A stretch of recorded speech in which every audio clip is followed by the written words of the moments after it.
Selamat siang pemirsa, Presisi Siang kembali hadir untuk Anda. Selama 1 jam ke depan kami telah menyiapkan sejumlah informasi terkini bersama saya Bribda Joy Syunika. Kita lihat dulu 3 berita utama siang ini.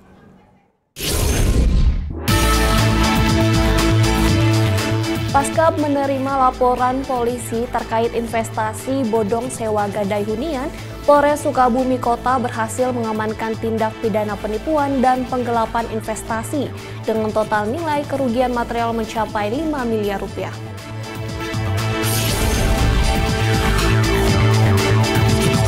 Kapolda Bengkulu turun langsung menyalurkan bantuan kepada warga terdampak banjir di Kecamatan Topos dan Rimbo dan Kabupaten Lebong. Ia juga memberikan motivasi dan semangat kepada warga untuk tidak larut dalam kesedihan. Pendaftaran penerimaan anggota kepolisian tahun anggaran 2024 di Polres Palopo terus meningkat. Tercatat setidaknya 100 lebih pendaftar yang terbagi dari Bintara, Akpol hingga Tamtama.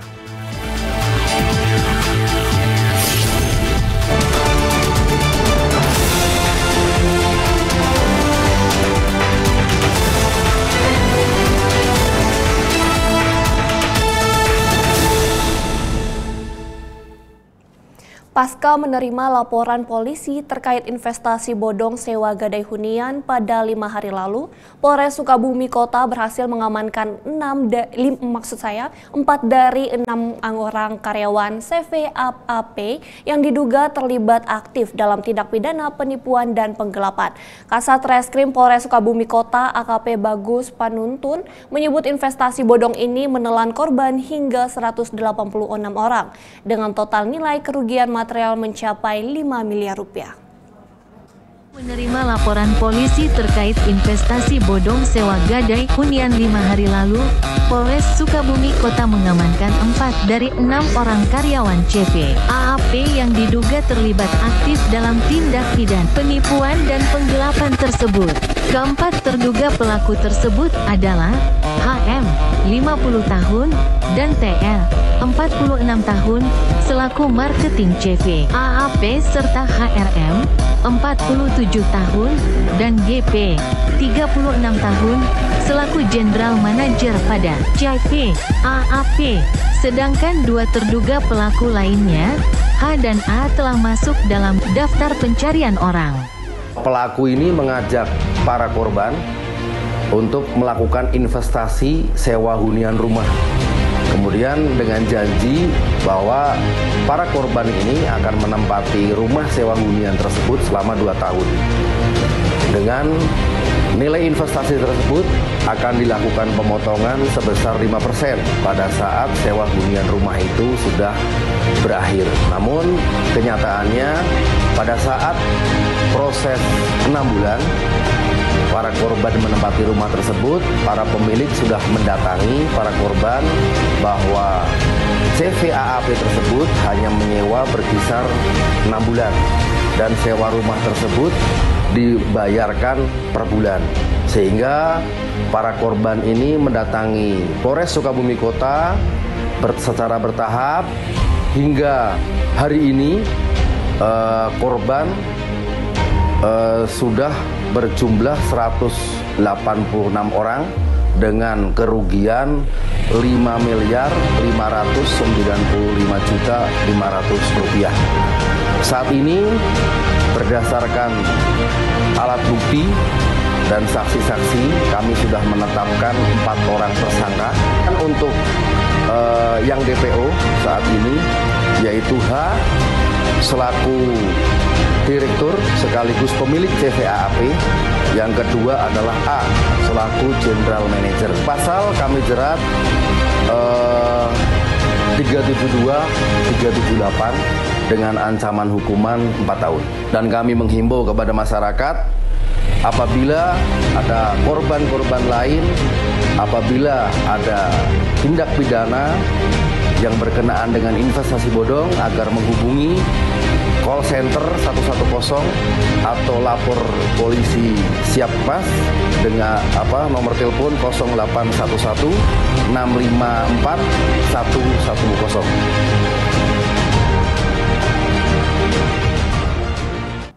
Polres Ponorogo menangkap 4 orang pencuri spesialis toko atau kios. Para pelaku yang bergabung dalam satu komplotan ini berasal dari luar daerah Ponorogo. Berdasarkan hasil penyelidikan, didapati satu tersangka merupakan residivis kasus yang sama.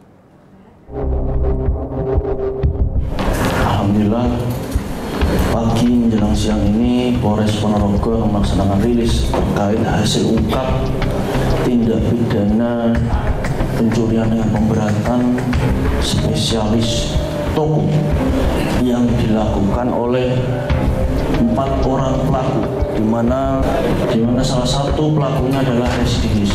Semua pelaku berasal dari luar kota. Tindak pidana pencurian dengan pemberatan. Pelaku 4 orang atas nama BF, DM, J, dan B, di mana sudah terjadi 6 peristiwa atau 6 TKP yang seluruhnya di wilayah Kabupaten Ponorogo. Untuk pasal yang disangkakan, tindak pidana pencurian dengan pemberatan sebagaimana dimaksud dalam pasal 363 ayat 1 dengan ancaman hukuman penjara paling lama 7 tahun.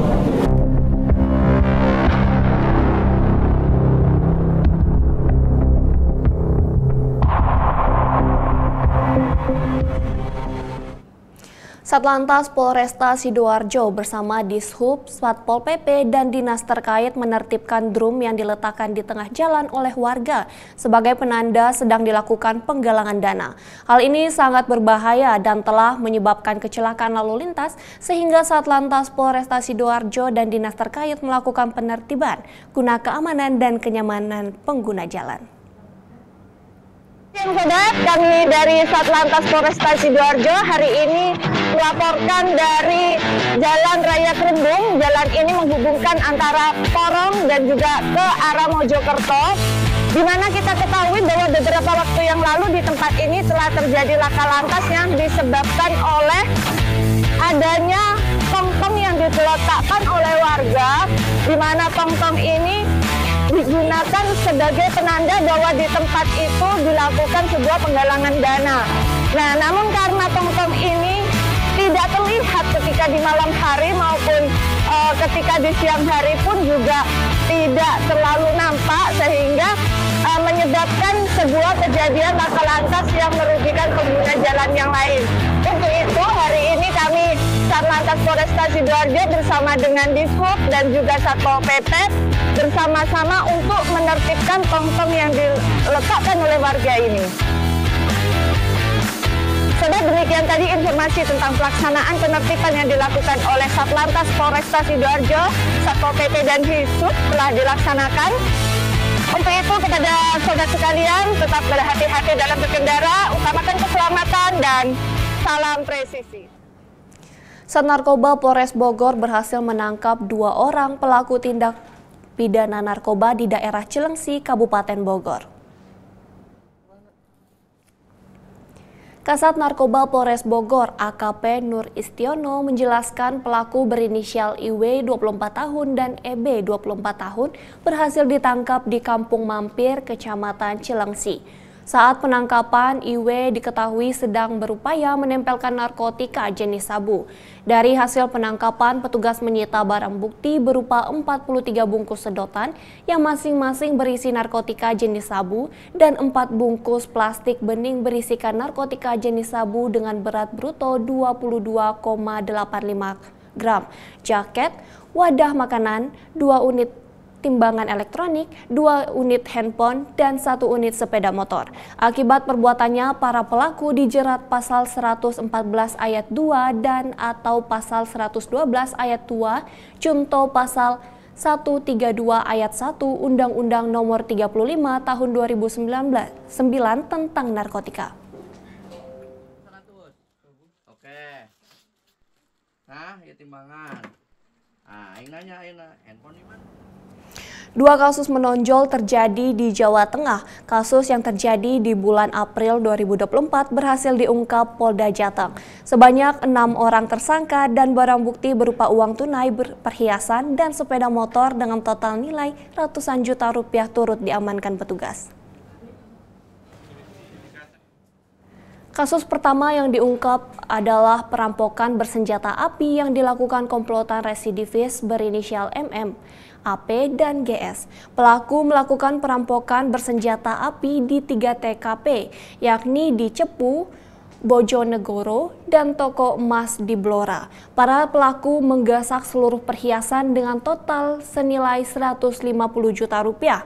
Dari tangan tersangka, petugas berhasil mengamankan 3 pucuk senpi rakitan beserta 12 butir peluru Gotri, ratusan perhiasan yang belum terjual, 2 buah handphone, 1 unit SPM, dan uang tunai hasil penjualan perhiasan sebesar 8,2 juta rupiah.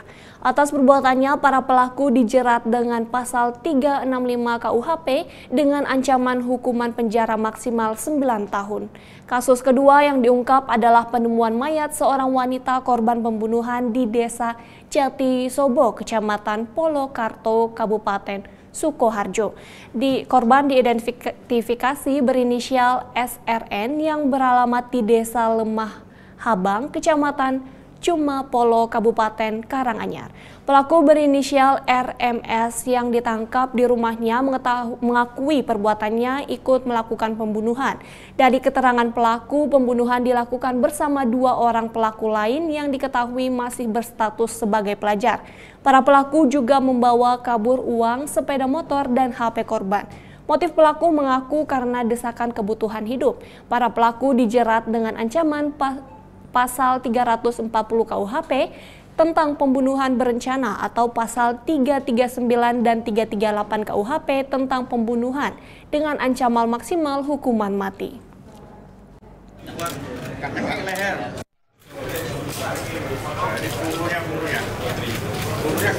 Hari ini Polda Jawa Tengah mengungkap kasus yang sangat menonjol sekali, yaitu pelaku curas kelompok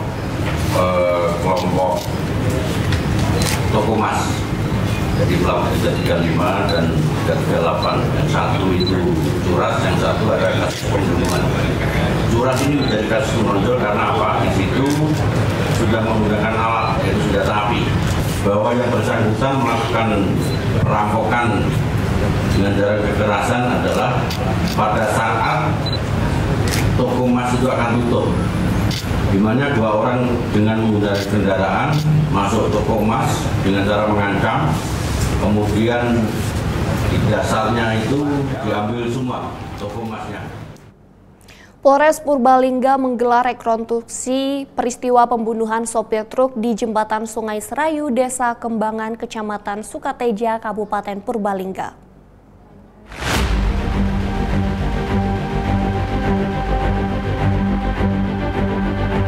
Polres Purbalingga menggelar rekonstruksi peristiwa pembunuhan supir truk di Jembatan Sungai Serayu, Desa Kembangan, Kecamatan Bukateja, Kabupaten Purbalingga. 4 orang tersangka memperagakan proses pembunuhan yang dilakukan sesuai dengan peranan masing-masing hingga korban dilempar oleh para tersangka dari jembatan ke Sungai Serayu. Kasat Reskrim Polres Purbalingga, AKP Aris Setianto mengatakan pihaknya telah melaksanakan rekonstruksi kasus pembunuhan. Ada kurang lebih 40 adegan yang menggambarkan peristiwa yang dilakukan para pelaku. Di mana dengan rekonstruksi ini menambah perkembangan apa yang dilakukan oleh pelaku. Kemudian hal ini bertujuan untuk melengkapi apa yang pelaku-pelaku lakukan. Selanjutnya kita akan melengkapi pemberkasan, selanjutnya akan kita kirim ke kejaksaan supaya segera untuk ditindaklanjuti berikutnya dan memberikan kepastian kepada masyarakat bahwasanya kita sudah melakukan upaya sehingga dari sesuatu yang tidak terang ini bisa kita ungkap. Disampaikan bahwa rekonstruksi yang dilakukan langsung berada di TKP, yaitu Jembatan Sungai Serayu. sehingga lebih menjelaskan peristiwanya. Selain itu, digambarkan juga TKP lain saat pelaku sempat membawa korban di hotel dan saat pelaku menabrak mundur korban dengan truk. Diberitakan sebelumnya, Polres Purbalingga berhasil mengungkap kasus pembunuhan supir truk bernama Oktanovan Dwi, warga desa Pagar Gunung, Kecamatan Pagaruyung, Kabupaten Kendal. Korban ditemukan di Sungai Serayu, Desa Kembangan, Kecamatan Bukateja, Kabupaten Purbalingga, dalam keadaan terkait tali tambang. Pelaku berhasil diringkus Satreskrim Polres Purbalingga dibantu tim Jatanras Polda Jawa Tengah. Tersangka yang diamankan yaitu P, 37 tahun, pekerjaan supir selaku eksekutor.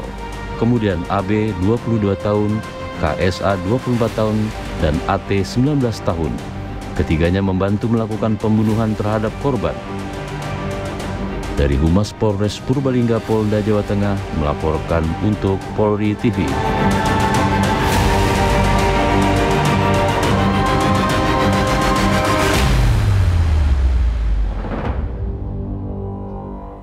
Animo pendaftaran penerimaan anggota kepolisian tahun anggaran 2024 di Polres Palopo terus meningkat. Informasinya setelah jeda berikut ini.